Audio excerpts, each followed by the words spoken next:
Ar-Rahman Ar-Rahim. Bismillahirrahmanirrahim. Assalamualaikum warahmatullahi wabarakatuh. Apa kabar anak-anakku? Semuanya sehat? Baik. Nah, anak-anak, setelah 1 bulan kemarin kita belajar tentang teks fabel, hari ini kita masuk ke materi yang baru. Kira-kira apa?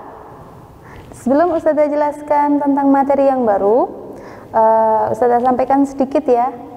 Jadi di era serba internet sekarang ini, di era digital ini, untuk mencari informasi apapun kita pasti dimudahkan ya. Misalnya, oh saya ingin membuat nasi goreng yang spesial. Bagaimana kira-kira cara membuat nasi goreng sedangkan saya sama sekali tidak bisa memasak? Nah, sekarang kita bisa dengan mudah membuat nasi goreng yang seperti apa yang kita inginkan hanya dengan membuka HP atau laptop, hanya dengan terkoneksi dengan jaringan internet. Apa maksudnya? Nah, sekarang coba perhatikan gambar berikut ini. Ada terlihat sebuah nasi goreng ya, sepiring nasi goreng. Ada sayurannya, ada tomat, ada telurnya itu juga ya. Sepertinya enak sekali. Kira-kira bagaimana cara membuatnya? Cara membuatnya bisa dilihat di gambar berikut ini. Ya, bisa diperhatikan ya. Ada 9 langkah di sini. Bisa dilihat. Yang pertama ada cobek dengan bumbu-bumbunya. Dilanjutkan dengan bumbu-bumbu tadi dihaluskan. Langkah yang ketiga, panaskan minyak. Di situ ada gambar penggorengan, ada minyaknya. Kemudian langkah berikutnya, bumbu yang sudah dihaluskan tadi dimasukkan ke dalam penggorengan. Langkah yang kelima, siapkan nasinya. Masukkan nasi ke dalam penggorengan. Dilanjutkan dengan mengaduk nasi tersebut supaya tercampur rata dengan bumbu. Ya, ditambahkan saus atau kecap. Dan yang terakhir, nasi goreng siap disajikan. Lalu, apakah hanya tentang makanan? Apakah sebuah proses atau sebuah informasi hanya sekadar tentang makanan atau minuman? Tidak. Kita juga bisa mendapatkan informasi tentang cara membuat sesuatu, bukan hanya makanan. Seperti yang bisa kita lihat di gambar ini ya. Di situ ditunjukkan bagaimana cara untuk membuat sebuah lampion atau lampu hias yang menggunakan bahan sendok plastik bekas dan botol bekas. Wah, hasilnya indah sekali ya nak. Ya, dari mana kita dapat informasi tentang cara pembuatannya? Kita juga bisa mendapatkannya di internet. Selain itu, kita juga bisa membaca banyak buku literasi tentang teks prosedur. Baik, berikutnya, selain membuat makanan dan membuat barang, kita juga bisa memakai sebuah informasi untuk petunjuk melakukan sesuatu seperti ini. Nah, di sini ditunjukkan gambar seorang anak yang sedang berwudu. Bagaimana langkah-langkah untuk berwudu? Bisa dilihat di gambar ya. Oke. Sekarang kita lihat gambar yang berikutnya. Ya, wow. Apa ya? Sebuah puding coklat. Sepertinya segar sekali. Nanti kita coba membuat ya. Oke, karena di sini Ustazah bukan sebagai pengajar cooking class, jadi Ustazah di sini hanya akan membahas tentang proses pembuatannya. Apa sih yang dimaksud dengan informasi yang akan disampaikan pada contoh-contoh gambar yang tadi? Ya, tepat sekali. Gambar-gambar tadi menunjukkan tentang proses atau langkah atau tahap-tahap untuk membuat melakukan sesuatu, yang disebut juga dengan teks prosedur. Ya, teks prosedur adalah sebuah teks yang berisi langkah-langkah atau tahap-tahap untuk melakukan atau membuat sesuatu, disajikan secara berurutan dan berisi penjelasan yang rinci. Apa jadinya jika tidak berurutan? Tentu saja apa yang ingin dilakukan atau dibuat tadi tidak akan menjadi sesuatu yang baik. Contoh, di contoh gambar pertama tadi kita punya gambar nasi goreng ya, tentang langkah-langkah membuat nasi goreng. Bagaimana jadinya jika bumbu yang belum dihaluskan, yang harusnya ada di langkah kedua, ya, menghaluskan bumbu tadi ada di langkah yang kedua, tetapi karena tidak dilakukan dengan berurutan, maka bumbu yang belum dihaluskan, langkah yang kedua tadi dilewati, sehingga bumbu yang masuk ke dalam penggorengan adalah bumbu yang belum dihaluskan. Bawang putih, bawang merah, dan cabenya masih berbentuk butir, masih bulat-bulat. Bisa tidak kira-kira menjadi nasi goreng? Tidak bisa ya. Ya, seperti itu nak. Jadi prosesnya harus berurutan. Penjelasannya rinci. Mengapa? Karena jika kita tidak menjelaskan dengan rinci, maka akan kacau ya semuanya. Contohnya, kita mau membuat telur mata sapi dengan 1 butir telur. Bahannya apa saja? Kita yang pasti butuh 1 butir telur, 3 sendok makan minyak goreng, dan sedikit garam. Jika tidak ada penjelasan rincinya, bisa saja orang yang tidak bisa memasak telur mata sapi sama sekali, dia membuat telur mata sapi dengan 1 butir telur, 1 liter minyak goreng, dan 1 kilogram garam. Jadi apa kira-kira telurnya? Tidak bisa dimakan ya. Ya, jadi penjelasannya harus rinci, harus jelas supaya benar. Baik, setelah definisi kita masuk ke materi berikutnya, yakni tujuan. Apa sih tujuan teks prosedur? Teks prosedur itu memiliki tujuan untuk membantu pembaca atau pendengar untuk memahami bagaimana cara melakukan atau membuat sesuatu dengan tepat. Nah, itu tadi definisi dan tujuan dari teks prosedur. Materi berikutnya adalah jenis prosedur. Prosedur itu terbagi menjadi 3 jenis, nak. Yang pertama, prosedur untuk melakukan sesuatu. Seperti yang tadi Ustazah contohkan di gambar adalah gambar orang yang sedang berwudu. Langkah-langkahnya bagaimana? Atau mungkin gambar untuk anak-anak kecil, biasanya waktu belajar sholat ya ditunjukkan, oh sholat itu diawali dengan niat, kemudian takbiratul ihram dan seterusnya sampai salam. Itu namanya petunjuk atau prosedur melakukan sesuatu. Yang kedua adalah prosedur membuat sesuatu. Bisa membuat makanan seperti nasi goreng dan puding tadi, bisa juga membuat kerajinan seperti lampion dari sendok bekas tadi ya. Yang ketiga, ada prosedur menggunakan sesuatu. Contohnya, petunjuk untuk menggunakan blender atau petunjuk menggunakan mesin cuci. Sering ya kalian membaca petunjuk-petunjuk semacam ini ya. Ya, bagus sekali. Sekarang kita lanjutkan ke materi berikutnya, yakni ciri-ciri dari teks prosedur. Berdasarkan ciri-cirinya terbagi menjadi 2, nak. Yang pertama berdasarkan isi, yang kedua berdasarkan bahasanya. Berdasarkan isinya, teks prosedur berisi panduan langkah-langkah. Kemudian langkah-langkah ini berisi aturan atau batasan. Yang ketiga, penyampaiannya harus berurutan.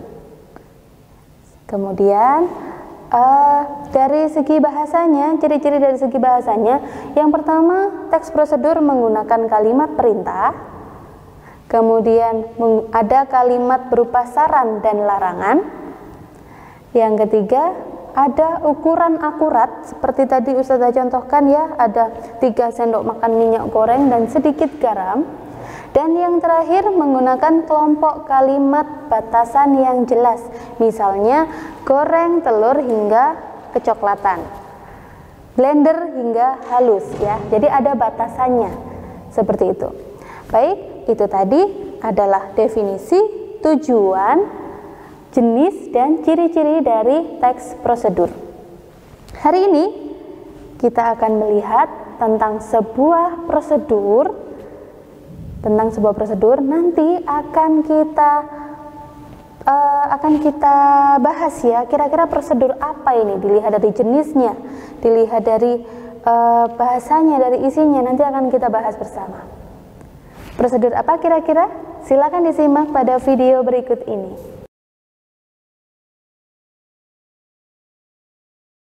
Pertama-tama, dianjurkan bagi kita untuk menghemat air saat berwudu, sebagaimana keterangan dari Anas bin Malik radhiyallahu an. Kana an-nabiy sallallahu alaihi wasallam yatawadda bil mud wa yaghtasilu bis sa' ila 5 amdad. Nabi sallallahu alaihi wasallam berwudu dengan 1 mud air dan mandi dengan 1 sa' sampai 5 mud air. Hadis riwayat Bukhari dan Muslim. Langkah yang pertama, menghadirkan niat di dalam hati bahwasannya kita hendak melakukan wudu karena Allah Ta'ala, kemudian membaca basmalah, dan jika terlupa membaca basmalah tidak mempengaruhi keabsahan wudunya.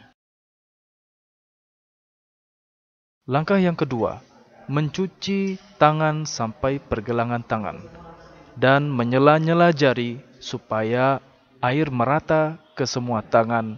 Lakukanlah sebanyak 3 kali. Langkah yang ketiga, berkumur dan menghirup air ke dalam hidung dalam 1 kali cidukan air, lalu mengeluarkannya dan lakukanlah sebanyak 3 kali. Langkah keempat, membasuh wajah, yakni membasuh dari tempat tumbuhnya rambut di kepala sampai dagu, dan dari telinga ke telinga, dan menyela-nyela jenggot bagi laki-laki. Lakukanlah sebanyak 3 kali. Langkah kelima, membasuh tangan sampai siku. Diurut mulai dari tangan dan berakhir di siku. Lakukanlah sebanyak 3 kali, mulai dari tangan yang sebelah kanan.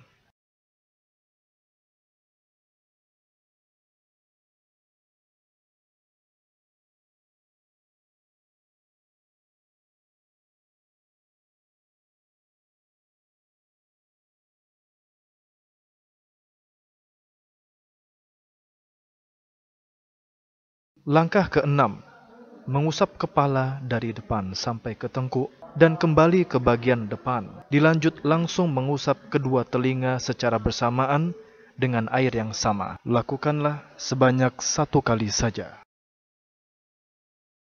Langkah yang terakhir, membasuh kedua kaki sampai mata kaki dan menyela-nyela jari kaki. Lakukanlah sebanyak 3 kali, dimulai dari kaki yang sebelah kanan.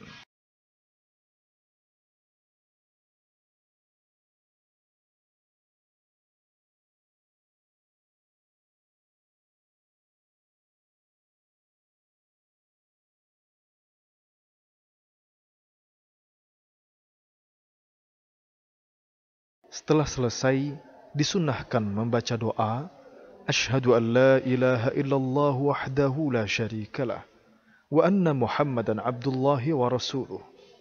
Yang artinya, aku bersaksi bahwa tidak ada sesembahan yang berhak disembah selain Allah semata. Tidak ada sekutu baginya. Dan aku bersaksi bahwa Muhammad adalah hamba dan utusan Allah. Hadis riwayat Muslim.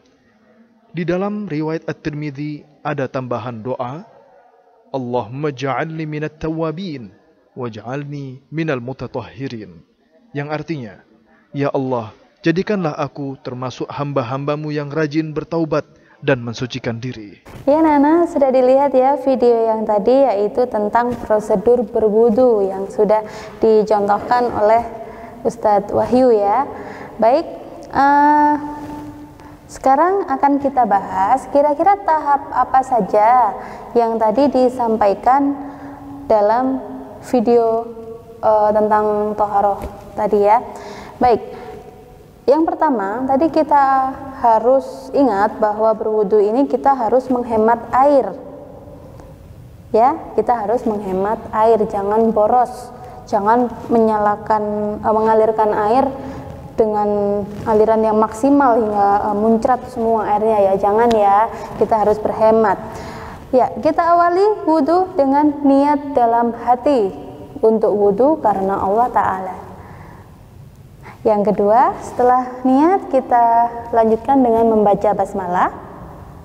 Berikutnya mencuci tangan sampai pergelangan tangan dan menyela-nyela jari sebanyak 3 kali. Setelah itu kita lanjutkan dengan berkumur dan menghirup air ke dalam hidung dengan satu kali cidukan air, lalu mengeluarkannya, dan dilakukan sebanyak 3 kali.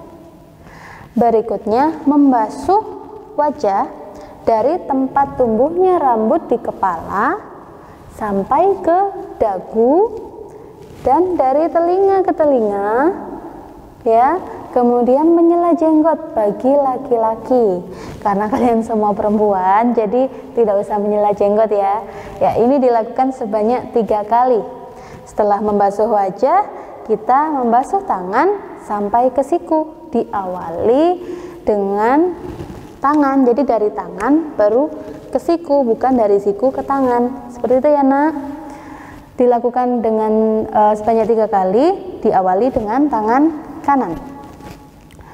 Berikutnya setelah membasuh tangan, kita lanjutkan dengan mengusap kepala dari depan sampai ke tengkuk. Tengkuk itu di bagian belakang kepala ya nak. Kemudian kembali lagi ke depan, lanjut mengusap kedua telinga bersamaan dengan air yang sama. Dilakukan cukup 1 kali saja. Dan yang belum terakhir ya. Berikutnya membasuh kedua kaki sampai mata kaki dan menyela-nyela jari kaki sebanyak 3 kali, diawali dari kaki sebelah kanan.